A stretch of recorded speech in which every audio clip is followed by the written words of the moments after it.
ABC7, this is Midday Live. Don't blame the messenger, but we told you this was on the way and now the rain is here. The pocket of wet weather captured just a short time ago on the Bay Bridge. I was driving through that and I can tell you it was a mess. Right now, wind picking up. We're mapping out this latest stretch of wild weather happening once again here on a Tuesday. Appreciate your time. Thanks for being here. I'm Julian Glover. I'm Kamal Sierra, and the wind is starting to get fierce as that rain gets heavier. I want to show you this video that we just got into the newsroom. This is from the Emeryville Marina, and you can see those boats just rocking and trees swaying. A lot happening out there.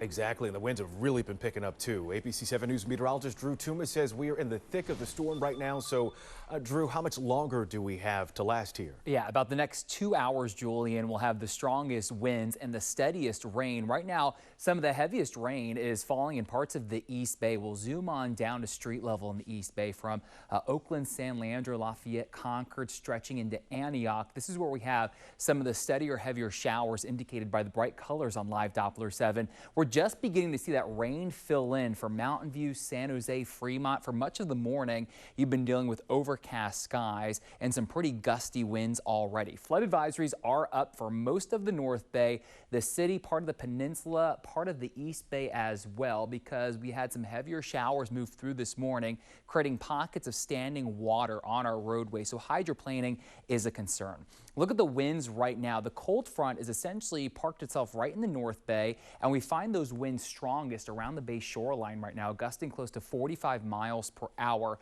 where we do have those winds gusting in that wind advisory. Here's the low pressure. It's sending a cold front through our region. It's a level 2, a moderate storm on the storm impact scale from now until 1 p.m. with the biggest impacts. We'll go hour by hour in future weather, show you the end of this rain and the end of the wind coming up in just a few minutes. Julian? Okay, thank you so much, Drew. In downtown San Francisco, people are being cautious as they make their way around the city. You'll no doubt remember the last 2 storms broke windows and sent shattered glass raining down from high rises.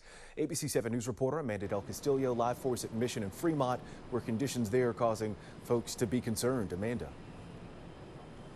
Yeah, Julian, at this hour, we're certainly feeling those high winds, that rain, and here specifically in downtown San Francisco, we're seeing remnants of that broken glass left after windows shattered last week. As you mentioned, with those pieces of glass really raining down on the people here below on the ground floor. Now, all of that have people on high alert, so much that San Francisco Fire says they've taken at least 1 call so far from someone concerned today's conditions have caused more window damage. I'm told, fortunately, that is not the case at this time, though the potential is understood. The fire department says the building in question was 350 Mission, that's Salesforce East. Again, no glass has fallen today. For now, crews will continue to maintain the street closure along Mission between Fremont and Beale until at least 1 p.m. as the storm conditions continue to batter the Bay Area. Here's reaction from residents in response from first responders. I think we need to be more careful on this high-rise tower, and when we design, build, and maintain it, we need more serious. Today, in the 300 block of Mission Street is an example of somebody seeing a previously damaged window and calling to express a concern. We all responded out here. The building management at 350 Mission was amazing. They had detailed information. We were able to show our first responders what they had in place, and we were able to confirm that no glass had fallen today. Of course, the dangerous, powerful winds is driving these worries. In the last few weeks alone, a total of 5 buildings in the city have had glass failure over the course of 2 storms. 4 of those incidents happening just last Tuesday. And since then, we want to come back out live.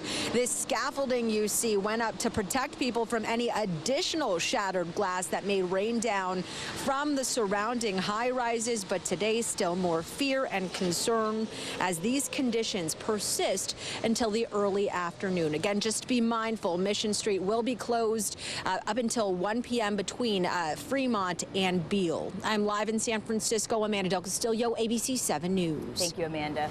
In the North Bay, it is coming down in Sonoma County. Crews are dealing with a down power pole in Bodega. You can see where it just snapped in half. No word yet on how this might impact customers. Crews will be busy cleaning up in Guerneville after a tree came crashing down, damaging this fence here. It fell between 3 cottages on Drake Road. It also damaged a rain gutter. No one was hurt, thankfully. PG&E crews were on the scene this morning trying to restore power to some customers in that area. Now, downed trees, really a concern because of the ground is already saturated from all of these previous storms we've had. Last week, we know 5 people died in the Bay Area from falling trees. Experts say even with less wind and rain during this storm, more trees will topple in urban areas. Many of the trees that we lost in the last couple of months, I would say, they were evergreen species. They kept the leaves on during winter time. And you can imagine the weight of the rainfall and then also the canopy is acting as a sort of sail. So if there is wind, of course, there is a lot of pressure on the tree and some of them might just simply topple. We spoke with one family in Martinez who just got these 2 trees removed. The trees were leaning on the hillside behind their home. PG&E is preparing for the possibility of a repeat when it comes to power outages, with the soil still being saturated from our last storm. The utility company removed more than 1,000 trees, and it's positioning crews in areas that could be hard to reach if there is damage today. Right now, they're reminding everyone to stay prepared. There is a potential that power lines can come down. Stay away from them, call 911 because they could be energized. If you're using a generator, ensure that it is properly installed in a well-ventilated area. Also, charge your phones ahead of time. And if you need medications or if there's an area that you need to evacuate because it's unsafe, ensure that you have an emergency plan ready. PG&E says the last major storm hit the peninsula and South Bay hardest. Power outages have already started to pop up around the Bay Area in the last hour. I want to show you the current PG&E map. The areas you see with those orange squares indicate where as many as 5,000 customers have lost electricity. When we last checked, almost 5,200 customers were without power, and the majority of those are in the South Bay.